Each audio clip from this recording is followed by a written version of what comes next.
नमस्कार, स्वागत है आपका पावन आरोग्य योग कक्षा में। आज हम जानेंगे योग के बारे में कुछ सामान्य जानकारी।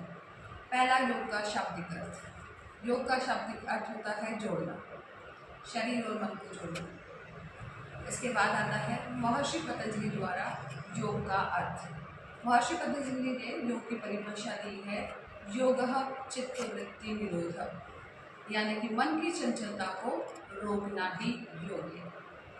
इसके बाद अष्टांग योग, महर्षि पतंजलि द्वारा प्रतिपादित अष्टांग योग 8 अंग, जिसका सीक्वेंस इस प्रकार है: यम, नियम, आसन, प्राणायाम, प्रत्याहार, धारणा, ध्यान और फिर समाधि।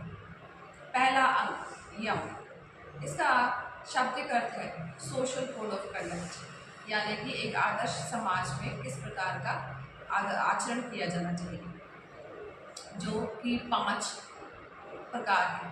यम के भी 5 अंग हैं। पहला सत्य, फिर अहिंसा, अपरिग्रह, अस्तेय, ब्रह्मचर्य।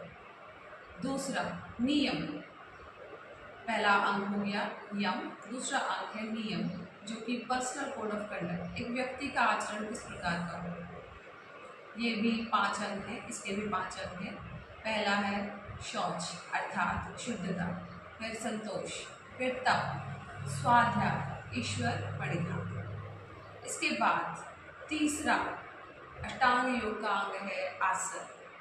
आसन की महर्षि पतंजलि के द्वारा जो परिभाषा दी गई है वह है स्थिरम सुखम आसन, यानी कि स्थिरता से आपका शरीर सुखमय, सुख की अनुभूति के साथ जिस भी स्थिति में रह पाए वही आसन है। इसके बाद आता है प्राणायाम। प्राणायाम के बारे में महर्षि पतंजलि ने कहा है सांसों का आना और जाना, उसकी गति के बीच में विच्छेदन करना, और वो भी विच्छेदन करना यानी कि उस गति को नियंत्रित करना। आप कंट्रोल्ड ब्रीदिंग करें, वही प्राणायाम है।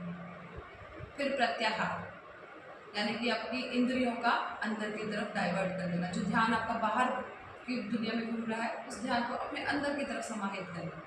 इसके बाद आता है धारणा, किसी भी विषय को धारण कर लेना, उसके बारे में सोचना।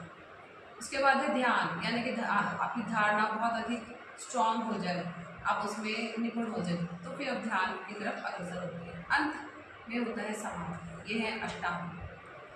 अधिक जानकारी के लिए देखिए डिस्क्रिप्शन बॉक्स।